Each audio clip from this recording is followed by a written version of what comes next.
Hey guys, so today we have with us Sushil and Vedika, and both of them are a dynamic duo who are running Vedita Ventures. So let's hear the story from them and identify as to what made them start this venture.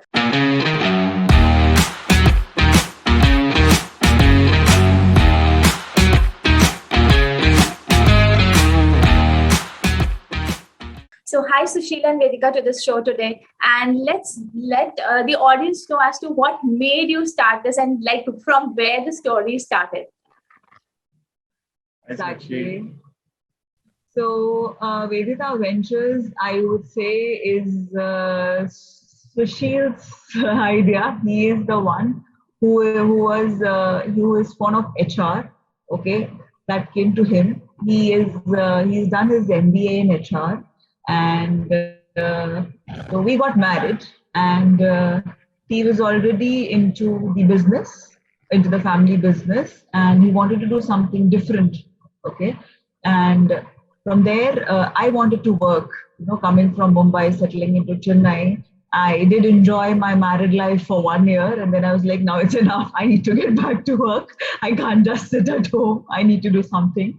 So yes, so I told him, and he always had this idea he wanted to do. He put it to me. He put it forward to me, like, would you be interested? We can do it together. I said, why not? Let's give it a try. From a finance background, I'm from a finance background, and I'll tell you one more thing. I was an anti-business person. I've seen business people, okay, how day in and out business becomes their life. But I wanted to give it a try for him. He had this huge idea in his mind how he wants to work it out and everything. So yeah, that is the way like it came, wherein we started Vedita Ventures. This is a very short story. Like I'm telling you how it started. It will be better if Sushil says how it came to his mind and how he landed into HR from being an IT tech guy. That'd be better if he puts it into his words. Yeah, you take it from there. Thanks.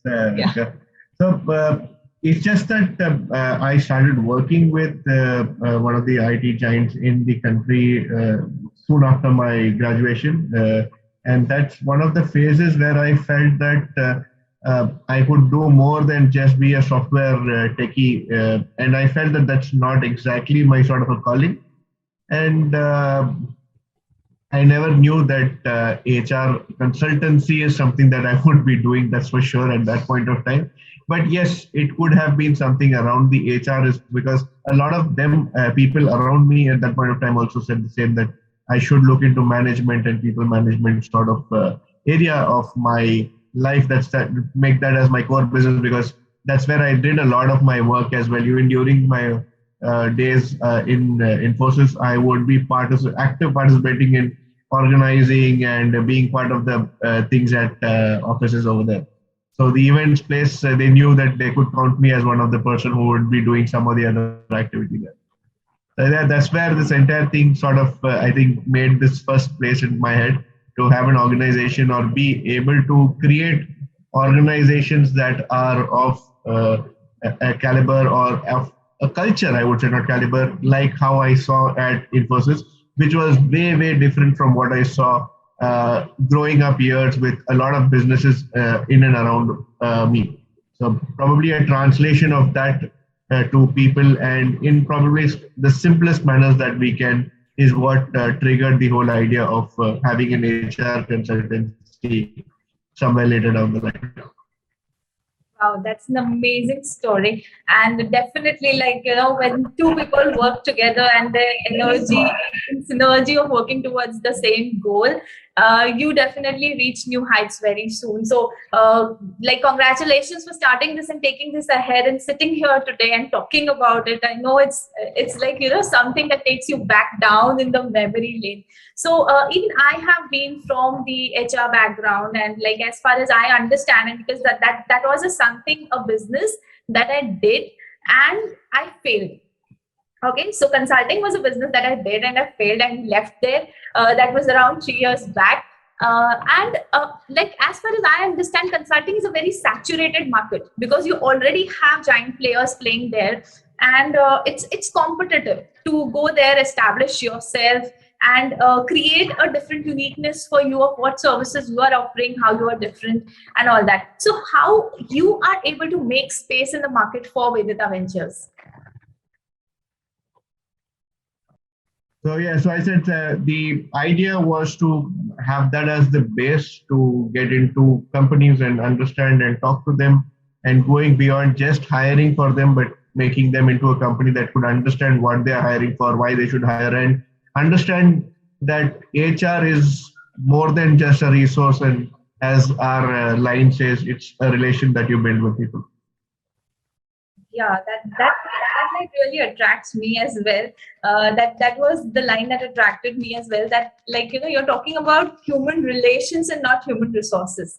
So like this is definitely sometimes, a mistake that many of the companies make, that they take human resources as numbers, figures, as a budget or as an expense going into going into people in the form of salaries and stuff.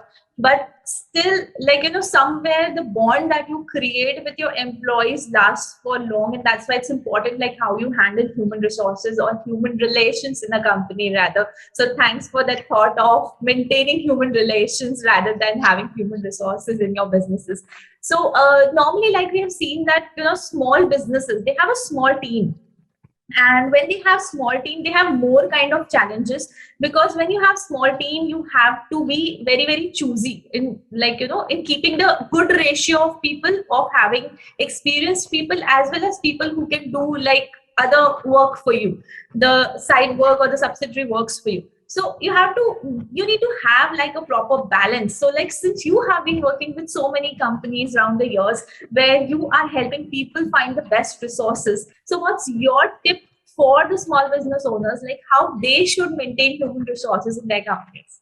So I usually would approach this with two perspectives. One is a perspective where a company is looking at growing, and one is for a company who is having limited resources.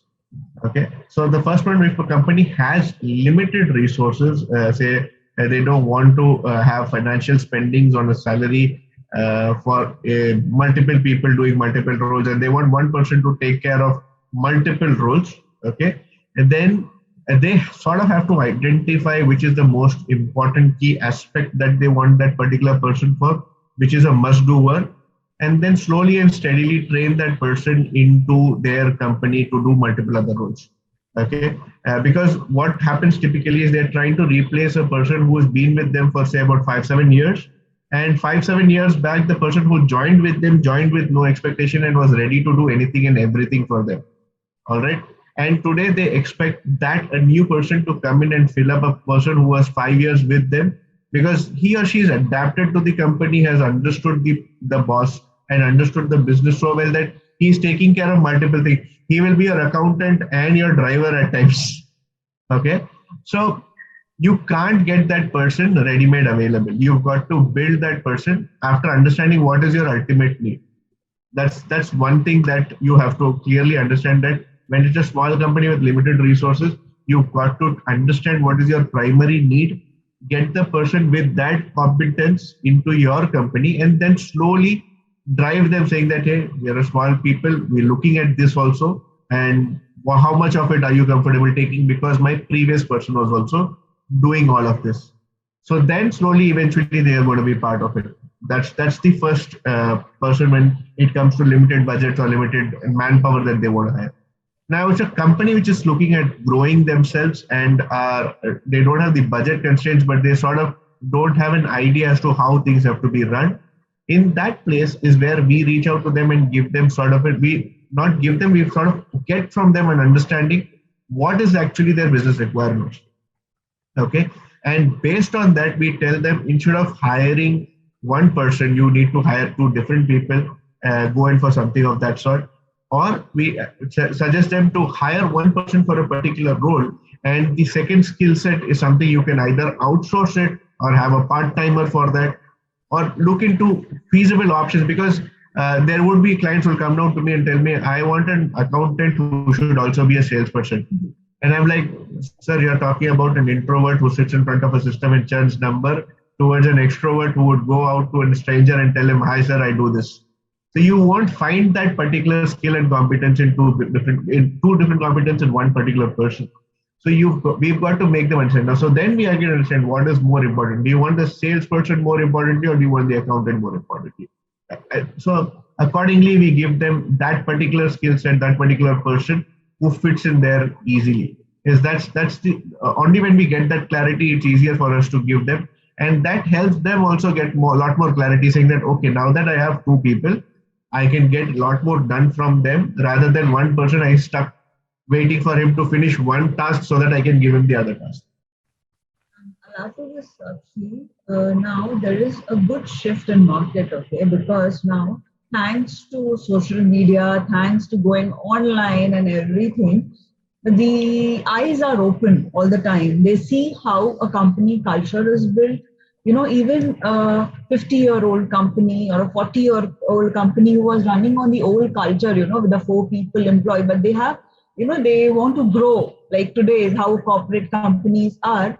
They have understood, to grow, they need to divide the roles. Now they want to hire, or they have old staff who don't have those competence which are required in the market to be computer savvy, to know internet more better, to be more on the laptops than being on the books. So they have understood that shift in the market. So they have started hiring accordingly and dividing their roles, in which they either study themselves that what is their requirement, or when they talk to us that this is what I'm looking forward to, how you can help, definitely we are there to guide them and help them out.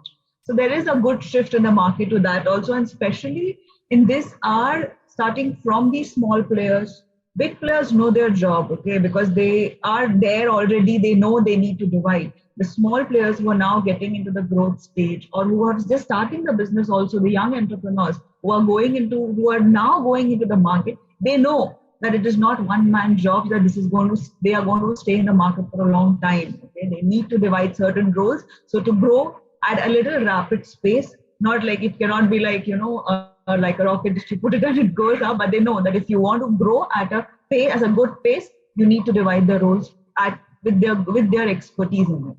So yes, it's there. The shift is there. Good shift is there. Great tip for the business owners like who might be listening to this video and like who will be reading the book about the insights on managing human relations in their business. So definitely there is a shift in the market, and the major shift that we have seen in the last 2 years is with respect to technology overcoming like the regular processes in a business. Like whatever the business be, whatever the fields be, we have seen things changing at a very rapid speed. So the thing that was to come maybe in 2025 was there with us in 2020. Thanks to like the pandemic or like whatever the situations happened, but finally we transformed, and we transformed very fast. So what was the what is the impact of technology in managing human resources? Because that is something that we are seeing, we have seen that there are systems nowadays that we manage, like that we call it as HRMS, that is human resource management systems, that are normally applied in like companies who have good number of employees, because that's what I believe, that you need to at least have a considerable amount of people to implement that kind of system into your companies. But for small businesses and small companies who are like, there is no need also to have such a large software for them, because they need to keep their business processes simple. And on the other side, but they want to be dependent on technology to manage various like human resource functions. So like what does it take for them? How they can manage keeping the technology point in mind? So my one thing is that there are these systems, the HRMS software is required for any company, whether it's a small or big company. You don't need to get into an extensive HRMS software. You have HRMS softwares at a lower pricing, which would fit your pockets and budgets, and go up to a larger extent that are super, AI driven. You have machine learnings at them, and they're going to be doing a lot more stuff that large sector require. Okay, so depending upon your need, I definitely always recommend companies to get into an HRMS software for 2 reasons. One, it is enabling you to understand the resource part of human resource, HR resources. You understand and track your resources well. Okay, and secondly, these are the areas become the one single touch point for you for understanding what needs to be done, how it can be done. You sort of not got to remember a lot of things, and you sort of have to let go of so many things when it comes to once you have an HRMS system in set in place. Let's say, for example, in a small size company of about 10, 12 employees will always have a biometric machine put into place. Okay. But they don't want to invest into an HRMS software. What happens is they have a biometric machine which only is capturing data, but that data is not sent across to any other place. So it does not add much of value. But if they use that, translate it into an HRMS software wherein they can capture the in and out time of the people, and they can trend and see who are the people who are coming in and going out on time, what typical timeline they come in, what typical timeline they go out. Is that one of the information that they get directly from the system? And you can set up a flagging system saying that when a person repeatedly comes late after a certain period of time, give me a flag out. Or if there are people who are coming in early, flag out so that we can look into and appreciate them as well. So not all systems are set up. So typically systems are like, okay, they are going to put a check on us, right? Yes, that becomes a thing, but you can also use it as a mechanism to recognize people as well. You can use it for both extents when it comes to a system. Now, having said that, how much tech has helped HR, I also feel that a heavy dependency on HRMS softwares for HR as a department is not very good. Because for HR, he has to be or she has to be human. Okay, and that's when I say it has to be a relation. Okay, the systems are in place to identify the performances, the competence levels, and your checks at whatever required. It's just like a product processing that you do, and you want the resource to give you certain. That's absolutely fine. I'm not saying that you should not have checks with your employees through an HRMS software, or you need to just build a relationship and not bother whether they're performing or not. Absolutely not. Okay, so it's just like a relation. You always want to work hard towards a relationship where you get better love from the other person, right? Just as in a relationship when you are dating, I would say, you know you're going to put the efforts only behind a girl when you know that there is a higher chance of me getting a reciprocation of it, right? That simple as that. You're going to love your resources or have a relationship with a resource which you know is going to give you a lot more in return. So that's where you have to find the balance, that just because I'm using tech, I can give everything through the one HRMS software, it will send 100 emails, and that is good, but there needs to be a lot more from the human side as well that needs to go to HR. Okay, so we say that brands or like companies must have a long-term vision to grow because that's very important to grow yourself as a business and make a space in the market, create something substantial, add value to your customers. So all this thing can happen only when you have a future vision towards your business. So I would like to ask you both, like, what's your future vision towards your business? So, the vision with Vedita Ventures is to empower entrepreneurs and their business to grow with a culture that is going to be sustainable, yet at the same time, what is happening in the new life or new gen that's happening today. You've got to change of adaptations for the companies that are older, and for the new companies, I also advise them or look into them. Don't start looking at the best in the world and say that my company needs to be like the best in the world right from day one. Understand what is most important and priority for your business, and then start it off from there. Build the culture slowly onto it. So this is something that we want to drive, and the first goal step that we have is to impact at least 1,000 business owners, giving them this sort of a transition in their business, get them online with what's happening in trend with business, and also not going over the reach of what they should actually look into. That's the first goal that we're looking out from our side. And the first step to this is the mindset change. You have to start becoming inclusive, okay, for the people to come in and work with you. You can no longer demand, no, I want that person with that expertise to come and work with me. What worked for others might not work same for you. Maybe you don't even need that right now, okay? Maybe you need a little less to grow more, and that person can grow with you eventually and be with you for a longer time. So the change in the mindset and being inclusive, now we always talk about equality, having the same number of person. There is now a lot of talk about diversity to bring in women into the jobs or getting them employed, empowered. That has been going on for a very long time, I think, but that has to be brought to what you say, you have to do that, start doing that. Just putting quotes every day doesn't help till you put it to work, okay? Earlier it was women, now there is also one part of society which has been ignored for a long time, okay? One of them is also what you call are transgenders who are trying to get a normal lifestyle for themselves also, So inclusivity means like you treat everybody same, judge them on what they know, okay? So the shift in the mindset is important, that has to come. So we try to put it from our end to our existing clients and future clients who come to us, trying to explain it to them to come with an open mind. We are there to help them and support them, help them bring up that processing system, which will help them sustain in the market for a longer time. So yeah, that is the main point, when we started, which helps. That's why we say build human relations. Resources can deplete, relations stay for a longer time. They will stay with you. I've seen companies demanding people, I want that person back. We have experienced people who have left us, they want to come back and work with us.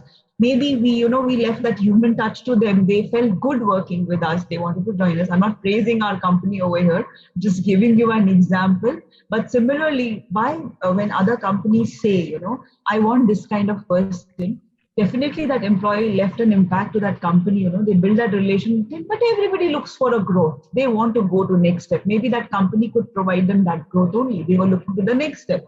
Okay. So as Sushil said, you can't replace the same person, but yes, you can get person who can be efficient for you. So you have to keep that in mind and move ahead. That's from my side. I want to. And definitely, as we move ahead with with your venture, we would definitely like to wish you success for the years to come and see your brand also growing along with the other brands, making space in the market, creating some hustle about maintaining human relations in businesses. So thank you for this insightful talk today. And before we end this talk, we would definitely like to know what are the different services that you provide under the brand Vedika Ventures. All right. So in terms of the services that we offer at Vedika Ventures, we provide recruitment services. We provide trainings, consulting, HR consulting to small and medium scale business owners, and also HRMS software sales for companies that want to get into the tech space, and end-to-end HR outsourcing. So we would be a one-stop HR solution for any requirements as well. So these are certain things that we provide under the banner of Vedika Ventures. And I add just one thought to this. When we say business consulting, people always think, oh, business consulting, he'll come and tell me, I will increase your sales, we will do this. No, business consulting doesn't always mean that. It could be a simple consultation just to put your process and system into place, which will automatically help you reap benefits out of it. It'll help you grow more. It's just a simple process, which, everybody, some people, you're running your business efficiently. There is no question about it, but you want to accelerate it. You wanted to take it to next level. You just sometimes need to some simple process and system, put it into the place, and it functions better. It functions smoothly, more better. That could be also a part of consulting which your business requires. So taking business consulting in mind, we shouldn't be only looking at one point, oh, he's coming to sell something. He's coming to tell me that he's going to increase my sales. No, that is not the part. So yes, that's there. I just wanted to add to it because I've seen people, when you say, oh, I'm into consulting also. So they think, okay, I know. Somewhere it's that they have built that mind that, okay, this is this only. It's not that. It's a very short part of, very small part of it. There's more to it. That's right. That's right. I totally agree with you, Vedita, because consulting, people normally take consulting as a service by which their revenue starts growing, but they don't understand that it's the systems that help you, it's the processes Yes. that helps you, and sometimes there are some gaps that you can't see as a business owner, and a third person can see because they have maybe that expertise of analyzing your business, or maybe that kind of knowledge or experiences with other kinds of clients. So that helps you to identify what are the gaps in your business, and then those gaps can be fit with the right systems, the right processes, and the right people. So once your capital or your investment is put up in the right processes, definitely you get a very good output. So as a business, and thank you for this such grateful talk, a great talk with you guys. And Thank you I so much. totally wish from my heart that you guys become successful as a duo, take it forward, and as Sushil said, we are not right now seen on the first page of the Google, but I would definitely like to see you guys coming on the first page of Google very soon. So let's work towards it. Let's make it happen. Thank you, So Saakshi, for much, having us sir. on. Thank you so much. Thank you. If you want to run a business successfully in today's world, you need to enter inside the digital age. You can't be waiting for physical things to come in. You can't be waiting just on physical resources to manage your business. Somewhere you need that facilitation handle called technology, which not only helps you to run your business fast, but it also helps you to create uniqueness in your business. How? This is something that is exactly there inside my book, which helps you to give a unique dimension to your business. It helps you to gather expertise in your own business. It helps you with the business secrets of the successful entrepreneurs from India.